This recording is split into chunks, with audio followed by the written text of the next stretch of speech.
What's up, everybody? Welcome to CES. I'm Brian Tong. I'm Justine Zarek, and this is a very special CES this year.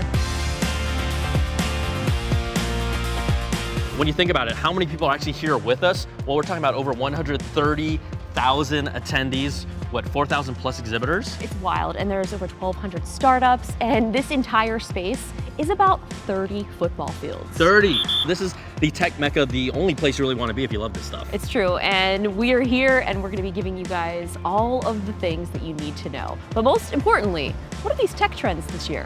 You know what? Well, since we're here, maybe we should tell you. I don't know. We'll find out. Let's go. Let's go. Okay.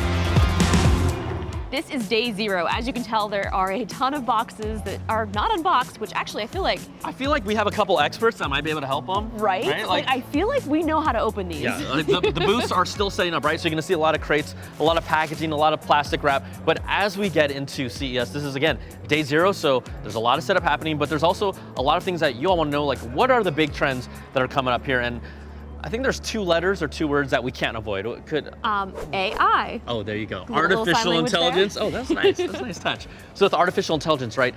How are our lives going to be made easier? I think it's showing consumers that AI doesn't have to be something to be afraid of. Yeah. Ways that it can improve your life, make things easier, and give us time back in our day so we don't have to worry about these mundane things that, the computer can worry about. I think it's a good point because when AI first came out, everyone was you were either like really freaked out about it or really excited about it. And the truth is, it is still figuring out where it lays, but it's always kind of somewhere in the middle. It's just how it's being used, whether it's, offering us suggestions for maybe food or, health-wise, how can that optimize what we do? So AI is not only going to be involved in that way, but let's just say systems of how these larger companies at a greater scale are working and operating from the small micro to the large macro. AI is going to be everywhere here at CES. And it's just making things more efficient. And you were talking about health. Health AI is also something that I'm absolutely obsessed with, like AI trainers and the AI that's built into our wearables that's able to give us this feedback in real time of things that we need to do to improve our health, which brings us to health tech, which I cannot wait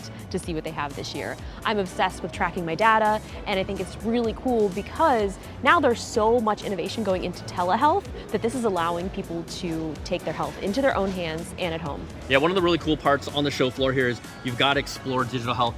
There's a massive section, everything from sleep tech to biometrics to mental health. There's so many different ways that companies are approaching digital health. It's one of the most fascinating areas here at CES and obviously for the future.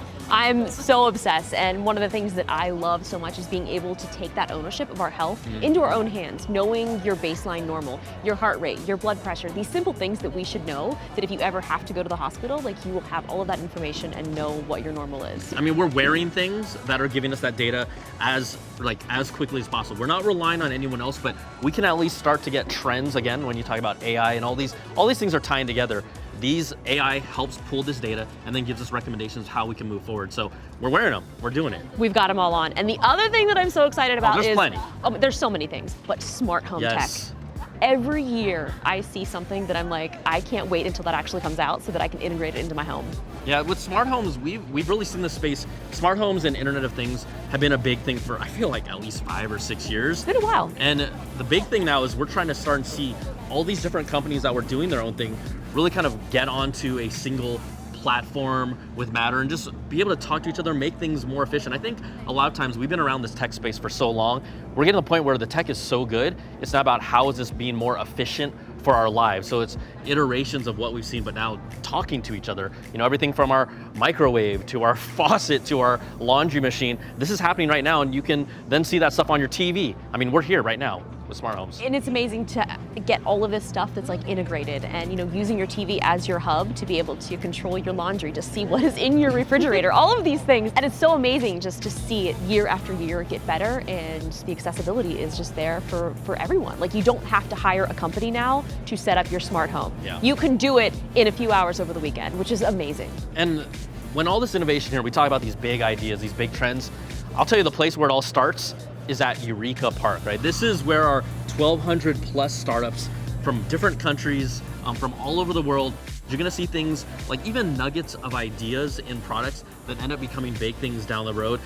At Eureka Park, they're even divided by country, so you see these trends of how other countries think differently than we do in America. So I think that is also another fascinating part of Eureka Park. And if you want to look for innovation, That's where you gotta go. I mean, it is the future of tech. It's there. It's the people that are with these small little teams trying to solve the problems, and it's amazing because they are so small that they're actually taking feedback from consumers, and they're like, well, what do you think of this? What would you like to see? And then you might see that implemented into the next year, and they might actually be on the big show floor. Yeah, which I mean, is so fun. We've seen companies like GoPro literally start as a little desk booth, and look at where they are now. So this is the evolution of how a company can grow from right here, right into micro to macro. That's a great example. And then I think there's one thing that you and I are really, like, vehicle tech has always been huge, but let's talk about electric vehicles. Maybe something that you and I are a little familiar with right now? So, okay, so this is wild because I've been super into like EVs, EV tech, car tech, everything, but I saw the Rivian truck here many years ago. 2020. Was it 2020? Yeah, wow, okay. when we launched it. And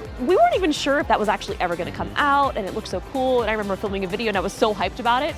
And now, you know, 4 years later, we both have Rivians now. And we both got them, and we're geeking out about it, but it is amazing. And the fact that the Rivian was here and now we have them, I mean, that's just a testament to what happens here at CES. So here, we told you some of these trends that are really popping and hot. There's gonna be plenty more. I think that one of the cool things at CES is the discovery. There's gonna be new trends that come up that we haven't even thought about yet, and you just go around, search the floor, come hang out with us. So if there's anything you want us to check out here at CES, be sure to send us a note and we will do the best that we can. Yeah, there is so much to see here on the show floor. We're gonna be all around it. We're gonna be talking directly to you. And remember, use the hashtag CES 2024. It's 2024 already. I can't believe it. Oh man. Wow, look at this. Professional unboxers. I think we're kind of experts at this. Yeah. This is easy peasy. Should we go see if any of the booths need help? Okay, yeah, let's go. Okay.